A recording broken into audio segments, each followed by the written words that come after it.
ఈరోజు వీడియోలో మనం ఆహారపు గొలుసు మరియు ఆహార జాలకం గురించి తెలుసుకుందాం. ఇప్పుడు ఈ విషయాన్ని మీకు సులభంగా అర్థం కావడానికి ఒక సంఘటనను ఊహించుకుందాం.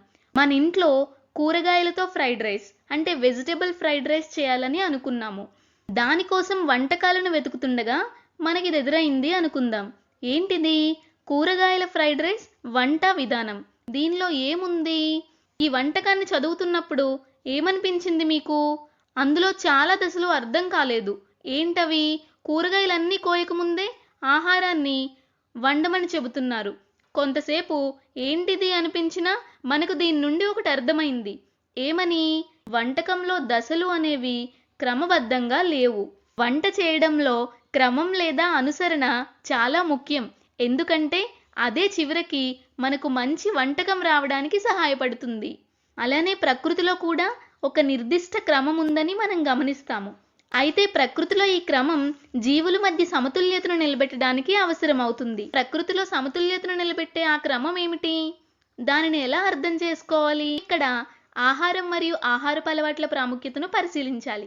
జీవులు జీవించడానికి ఆహారం అనేది అత్యంత అవసరము. ఆహారపు అలవాట్ల ఆధారంగా జంతువులను శాకాహారులుగా, మాంసాహారులుగా మరియు సర్వభక్షకులుగా వర్గీకరించవచ్చు.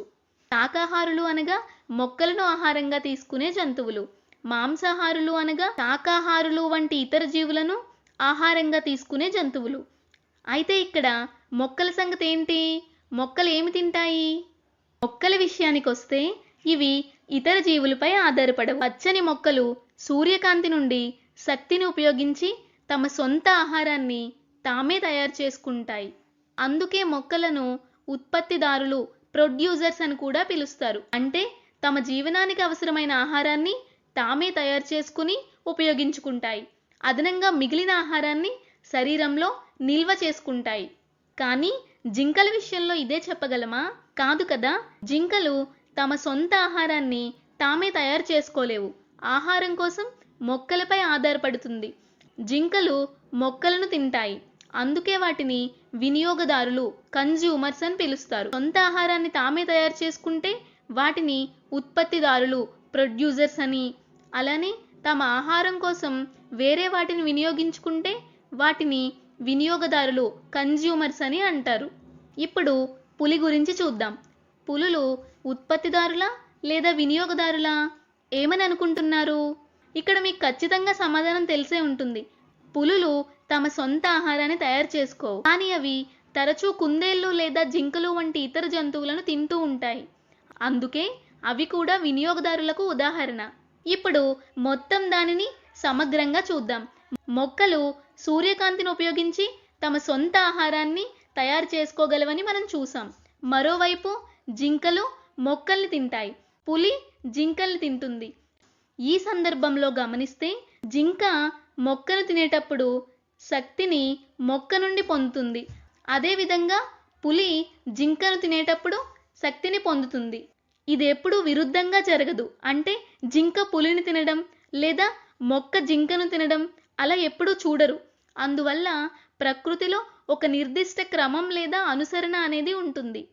ప్రకృతిలో మనం చూస్తున్న ఈ అనుసరణను ఆహారపు గొలుసు, ఫుడ్ చైన్ అని పిలుస్తారు. ఆహారపు గొలుసు అనేది ప్రకృతిలో ఎవరు ఎవరిని తింటారో చూపించే వరుస క్రమం. ఆహారపు గొలుసు ఎందుకు ముఖ్యమైనది? ఇది ఎందుకు ముఖ్యమంటే తినే ప్రక్రియ ద్వారా శక్తి ఒక జీవి నుండి మరో జీవికి ఎలా బదిలీ అవుతుందో ఇది చూపిస్తుంది. అలానే ఆహారపు గొలుసులోని ప్రతి దశ గురించి కూడా ఇది వివరిస్తుంది. ఇవి అన్ని జీవులు ఒకదానితో ఒకటి ఎలా అనుసంధానమై ఉన్నాయో, అలానే అవన్నీ ఒకదానిపై ఒకటి ఎలా ఆధారపడి ఉన్నాయో కూడా చెబుతుంది. ఇప్పుడు ఒకదానిపై ఒకటి ఆధారపడము అంటే దాని అర్థం ఏమని అనుకుంటున్నారు? ఇప్పుడు మనం ముందు చూసిన ఉదాహరణలో పులి జింకని తింటుంది శక్తిని పొందడానికి. జింక మొక్కల్ని తింటుందని మనం చూసాము. ఇప్పుడు వాటిలో ఏదైనా ఒకటి లేకపోతే ఏమవుతుంది? ఉదాహరణకు మాంసాహారులు లేకపోతే ఏం జరుగుతుందో చూద్దాం. దీనిని మరింత బాగా అర్థం చేసుకోవడానికి అదే ఉదాహరణకు తిరిగి వెళ్దాం. మనం ఒక గడ్డి మైదానంలో ఉన్నామని ఊహించుకుందాం. అక్కడ చాలా సంఖ్యలో మొక్కలు, చాలా సంఖ్యలో జింకలు, అలానే చాలా సంఖ్యలో పులులు ఉన్నాయని అనుకుందాం. ఇప్పుడు పులులు లేవని ఊహించుకుందాం. మాంసాహారులు ఇక లేరు. ఈ పరిస్థితుల్లో అవి లేకపోతే జింకల సంఖ్య అనేది పెరుగుతుంది. అక్కడ జింకల సంఖ్య రోజురోజుకు మరింతగా పెరిగితే ఏమవుతుంది? అవి నిరంతరం మొక్కల్ని తింటూనే ఉంటాయి. ఈ ప్రత్యేక పరిస్థితుల్లో జింకలు చాలా ఎక్కువగా ఉన్నప్పుడు అవి చాలా వేగంగా మొక్కలను తినడం కొనసాగిస్తాయి. అలా జరిగితే మొక్కలు తిరిగి పెరగడానికి సరిపడా సమయం అనేది ఉండదు. దీని ఫలితంగా కొంతకాలం తర్వాత ఆ గడ్డి మైదానంలో ఉన్న మొక్కల సంఖ్య తగ్గడం ప్రారంభమవుతుంది.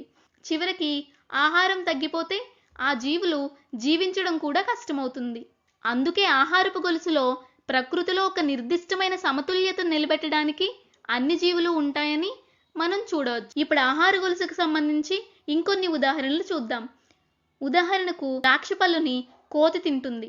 అలానే కొన్ని మాంసాహారులు అంటే పులులు వంటివి కొన్నిసార్లు ఈ కోతులను కూడా ఆహారంగా తీసుకుంటాయి. అదేవిధంగా పురుగులు అనేవి మొక్కల్ని తింటాయి. పక్షులు ఈ పురుగులను తింటాయి. కానీ విషయం ఏమిటంటే ఇది ఎప్పుడూ స్థిరంగా ఉండదు. పక్షులు ఎల్లప్పుడూ పురుగులను మాత్రమే తినవు. కొన్నిసార్లు అవి ద్రాక్ష పళ్ళను తినాలనుకుంటాయి. లేదా కొన్నిసార్లు కోతులు పురుగులు లేదా ఇతర కీటకాలను కూడా తింటాయి కదా. అందువల్ల ఈ ప్రత్యేక సందర్భంలో మీరు గమనిస్తే ఇవన్నీ వేర్వేరు ఆహారపు గొలుసులు అయినప్పటికీ అవన్నీ ఒకదానితో ఒకటి పరస్పరంగా అనుసంధానమై ఉన్నాయని మనం చూసాము. అవన్నీ పరస్పరం అనుసంధానమై ఉన్నప్పుడు చివరికి అవి ఒక జాలంలా ఏర్పడతాయి. ఆ జాలాన్నే మనం ఆహార జాలకం అని పిలుస్తాము. ఆహార జాలకం ద్వారా వివిధ జంతువులు మరియు మొక్కలు తాము తినే ఆహారం ద్వారా ఎలా ఒకదానితో ఒకటి అనుసంధానమై ఉంటాయో చూపిస్తుంది. ఆహార జాలకం అనేది ఎందుకు ముఖ్యమైనది? ఆహార జాలకం అనేది ఏ మొక్క లేదా జంతువు కూడా ఒంటరిగా జీవించదు అని ఆహార జాలం తెలియచేస్తుంది. చిన్న చిన్న మార్పులు, ఉదాహరణకు ఒక జంతువు కనబడకుండా పోవడం కేవలం ఒక ఆహార గొలుసుపై మాత్రమే కాకుండా మొత్తం వ్యవస్థపైనే ప్రభావం చూపుతాయని ఇది మనకు తెలియచేస్తుంది. అలానే ఆహార జాలకం ద్వారా అన్ని జీవులు ఒకదానితో ఒకటి ఎలా అనుసంధానమై ఉన్నాయో మరియు అవి ప్రకృతిలో సహజ సమతుల్యతను ఎలా నిలబెట్టుకుంటాయో కూడా మనకు తెలుస్తుంది. అందువల్ల దీనితో మనం ఆహారపు గొలుసు అంటే ఏమిటి, ఆహార జాలకం అంటే ఏమిటి అనే ప్రాథమిక భావాలను అర్థం చేసుకున్నాము.